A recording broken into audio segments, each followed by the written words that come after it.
Good afternoon, student of class 9. We will start new chapter, the introduction of Euclid geometry, chapter 5. The word geometry comes from the Greek word geo, meaning the earth, and the metrin, that is meaning to measure. The geometry appears to have originated from the need for measuring land. For example, whenever river Nile overflowed, it wiped out the boundaries between the adjoining fields of different landowners. After such flooding, these boundaries had to be redrawn. That is the concept of geometry. Indus Valley civilization made extensive use of geometry. It was a highly organized society. The cities were highly developed and very well planned. The houses had many rooms of different types. That means they are having concept in geometry.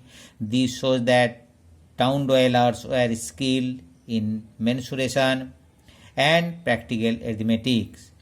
The bricks used for construction were kiln fire, and the ratio length, ratio breadth, ratio thickness of the bricks were found to be 4:2:1. Nowadays, we are using the bricks. You could find length of the bricks will be 10 inches, breadth will be 5 inches, height will be 3 inches. This is the dimension. Present day we are using the bricks. In ancient India, Salva Sutra, where that is 800 BC to 500 BC before Christ, were the manuals of geometrical construction. Salva Sutra. The geometry of the Vedic period originated with the construction of altars or Vedis and fireplaces for performing Vedic rites. Square and circular altars were used for household rituals, while altars whose shapes were combination of rectangle, triangle and trapeziums were required for public workshops. The Sriyantra consists of 9 interwoven isosceles triangles. The Sriyantra given in the Atharvaveda consists of 9 interwoven isosceles triangles. These triangles were arranged in such a way that they produce 43 subsidiary triangles. This type of question you have learned when you have given question or in class. Though accurate geometry methods were used for the construction of altars. These examples shows that geometry were being developed and applied everywhere in the world. But this was happening in an unsystematic manner. What is the interesting about this development of geometry in the ancient world is that they were passed on from one generation to the next, either orally or through palm leaf messages or by other ways. That means you are knowing this information, you are giving this information to another person or writing in palm leaf in this way. Books were not there. The Greeks were interested in establishing the truth of the statement they discovered using deductive reasoning. A Greek mathematician, Thales, is credited with giving the first known proof. This proof was of the statement that a circle is bisected, that is cut into 2 equal parts by its diameter, which you know. One of Thales' most famous pupils was Pythagoras, 570 BC.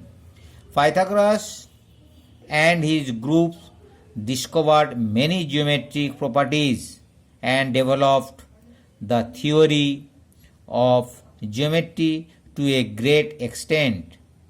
This process continues till 300 BC. At that time, Euclid a teacher of mathematics at Alexandria in Egypt, collected all the known work and arranged it in his famous treatise called Elements.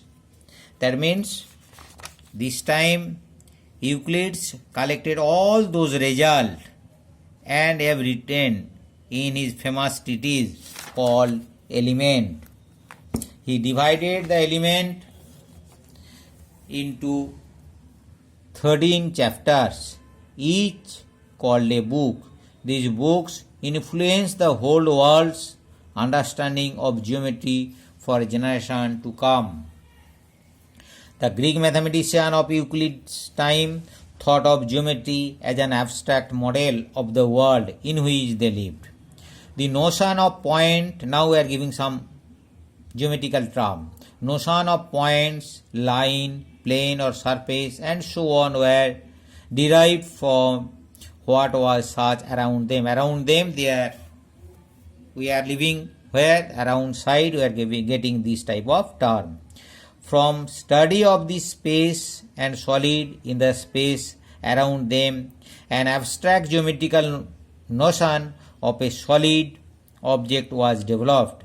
A solid has shape, size, position and can move from one place to another. Consider the 3 steps from solid to points, solid, after that surface, surface to line, line to point. In each step we lose one extension, that is solid has 3 dimension, length, breadth, height, surface has 2 dimension, length and breadth, line has only 1 dimension, length, and point has no dimension. That's why we are saying in each step we lose one extension, also called a dimension. So a solid has 3 dimensions, a surface has 2, a line has 1, a point has none. Euclid summarized this statement as definition. He has written 23 definitions like that, solid, line, surface, like this, in his book 1 of the element. A few are given below. See, a point is that, that means definition, a point is that which has no part. Again we will discuss about the part. A line is breadthless length. The ends of a line are points. A straight line is a line which lies evenly with the point itself.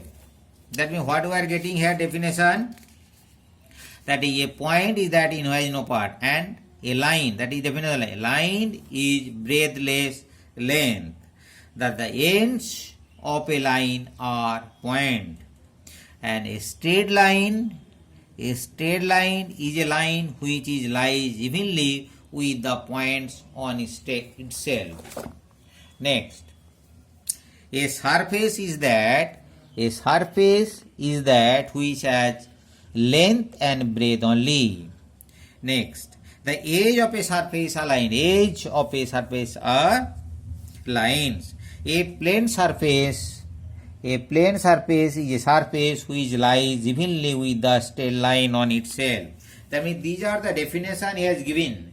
These are the definition. You see that is definition. That time he has given definition of point. What is the definition of point? Nowadays we are saying point has no dimension. But a point is that part which has no part. Point is that which has no part. A line is breadthless length. We are saying a line which is produced indefinitely on both sides. Nowadays you are saying. But these are the definition Euclid had given in his book 1. Okay. Now, if you carefully study this definition, you find that some of the terms like part, breadthless, length, evenly, etc. need to be further explained clearly. That means you put one definition part, we give another definition, from another definition we will get another few terms, again you have to define. That means you may get a long chain of definition without an end. Such reason mathematicians agree to leave some geometrical term undefined. We do have a intuitive concept of that particular definition. Again we will discuss next part of this chapter, and you will read this book carefully. Thank you.